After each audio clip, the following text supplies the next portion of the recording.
Tension tension, stress stress نہ لیں، یہ الفاظ ہم اکثر سنتے رہتے ہیں بلکہ ہم اپنے بزرگوں کو کہہ رہے ہوتے ہیں کہ آپ ٹینشن نہ لیں، آپ کی طبیعت خراب ہو جائے گی. آپ نے آفیسز میں بھی دیکھا ہوگا کہ جونیئر جو ہیں وہ اپنے باسز کو کہہ رہے ہوتے ہیں کہ سر آپ ٹینشن نہ لیں، آپ کی طبیعت خراب ہو جائے گی. آخرکار ہوتا کیا ہے ٹینشن لینے سے؟ یہی چیز میں آپ کے ساتھ اس ویڈیو میں ڈسکس کرنے جا رہا ہوں. پس منظر میں اندرونی طور پہ ہمارے اعضاء کس نقصانات سے گزر رہے ہوتے ہیں. جب آپ اس چیز کو سمجھ لیں گے تو شاید آپ کنٹرول کریں گے اپنے غصے کو، آپ کنٹرول کریں گے غمزدہ. زندگی کے حقائق سے تو ہم بچ نہیں سکتے، لیکن جب آپ سمجھ جائیں گے تو شاید پھر آپ اس چیز کو کنٹرول کر سکیں گے. اس چیز کو سمجھنے کے لیے ہم نے پہلے یہ سمجھنا ہے کہ آٹونومک نروس سسٹم کیا ہے. یہ ہمارے جسم کا وہ نظام ہے جس کے بارے میں ہم سوچتے نہیں ہیں، یعنی وہ آٹومیٹکلی جو جسم میں ہمارے کوئی چیزیں ہوتی ہیں جو کام کر رہی ہوتی ہیں، خودکار ہوتی ہیں. جیسے مثال کے طور پہ بریزنگ یعنی تنفس، اس کے بارے میں ہم سوچتے نہیں ہیں. ڈائجیشن یعنی ہاضمہ، خود جسم ہمارا کھانا ہضم کر رہا ہوتا ہے، وہ اس کے بارے میں ہم سوچتے نہیں ہیں. بلڈ سرکولیشن یعنی خون کی گردش، یہ سارے کام ہمارا جسم خود کر رہا ہوتا ہے آٹونومک نروس سسٹم کے تحت. اب اس سسٹم میں دو اور نظام میں ہم اس کو تقسیم کرتے ہیں. ایک ہے سمپیتھیٹک نروس اور ایک ہے پیراسمپیتھیٹک. یہ دیکھیں یہاں لال میں ہے، یہ تھوڑی خطرے کی گھنٹی ہوتی ہے. یہ پیراسمپیتھیٹک آرام ہے. یہ میں آپ کو بھی سمجھاتا ہوں. اس کو فائٹ اور فلائٹ بھی کہتے ہیں. فائٹ یعنی لڑنا، فلائٹ یعنی فلائٹ لے کے بھاگ جانا، دوڑ لگا کے بھاگ جانا.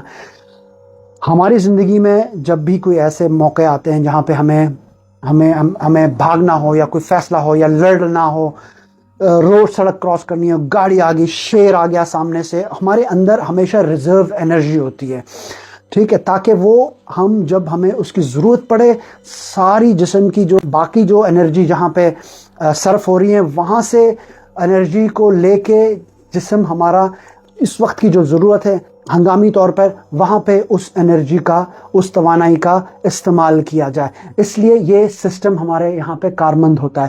لیکن افسوس یہ ہے کہ جب ہم سٹریس لے رہے ہوتے ہیں، غصہ کر رہے ہوتے ہیں، ہم افسوس میں ہوتے ہیں، تب بھی یہ سسٹم چل رہا ہوتا ہے. اس سے ہوتا کیا ہے؟ کیونکہ ہمارے جسم میں محدود وسائل ہیں، ایک لمیٹیشن ہے ہمارے جسم میں، تو جب ہم سٹریس کرتے ہیں، جب ہم بھاگ دوڑ کرنا چاہ رہے ہیں، سٹریس کرتے ہیں، اسی طرح سے ہم اسی عالم میں آ جاتے ہیں کہ ہم جس طرح سے بھاگنا چاہتے ہیں.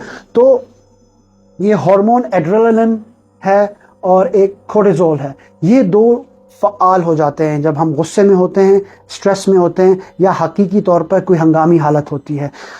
ایڈرینلن ہارٹ ریٹ کو، ہمارے دل کی دھڑکن کو تیز کر دیتا ہے. کورٹیزول وہ ہارمون ہے جو گلوکوز ریلیز کرنا شروع کرتا ہے، مشتعل کر دیتا ہے ہمارے جسم کو، ہاتھ پیر اتنے تیز کر دیتا ہے کہ ہم بھاگنا شروع کر دیں.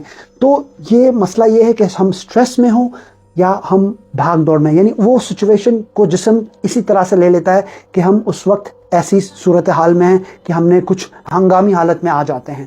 تو آپ سوچ سکتے ہیں کہ اس کے کتنے نقصانات ہو سکتے ہیں اگر اس چیز کو آپ نے تکرار سے کرتے رہیں، وقت کے ساتھ ساتھ آپ اس چیز کو زیادہ کرتے رہیں. تو وہ کیا ہوگا پھر، یہاں کا آپ کے جسم میں جو ایکٹیویٹیز ہو رہی ہوتی ہیں، جو خون کی جو گردش ہوتی ہے وہ کم ہو جاتی ہے، جس کی وجہ سے پھر آپ کو قبضیت ہو سکتی ہے، آپ کی بلڈ سرکولیشن افیکٹ کر سکتا ہے، اور کئی ایسے نقصانات ہو سکتے ہیں اگر وقت کے ساتھ ساتھ آپ چیز کو آپ بڑھاوا دیتے جائیں. اس کی دوسری جانب ہمارا ایک اور نظام ہے جس کو پیراسمپیتھیٹک نروس سسٹم کہتے ہیں. اس کو ریسٹ اینڈ ڈائجسٹ کہتے ہیں. یہ جب ہم کھانا کھا رہے ہوتے ہیں اور آرام کر رہے ہوتے ہیں تب یہ فعال ہوتا ہے، اور یہ اینابولک ہے.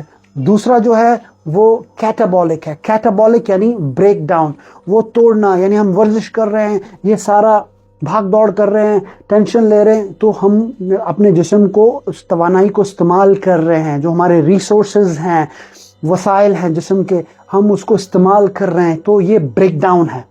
ٹھیک ہے.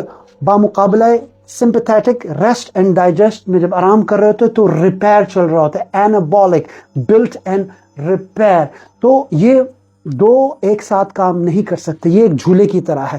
اگر سمپیتھیٹک پہ ہم زیادہ غم زدہ ہیں، ہم غصے میں ہیں، تو سمپیتھیٹک زیادہ کام کر رہا ہوتا ہے، پیراسمپیتھیٹک کم کر رہا ہوتا ہے. اگر ہم آرام کر رہے ہیں تو پیراسمپیتھیٹک کام کر رہا ہوتا ہے، اور سمپیتھیٹک جو ہے وہ اس وقت فعال نہیں ہوتا ہے. تو کوشش رکھنی چاہیے کہ ہم اس میں ایک توازن رکھیں تاکہ ہم اور اس سے ہماری حالت خراب نہ ہو. تو امید کرتا ہوں کہ اس ویڈیو سے آپ مستفید ہوئے ہوں.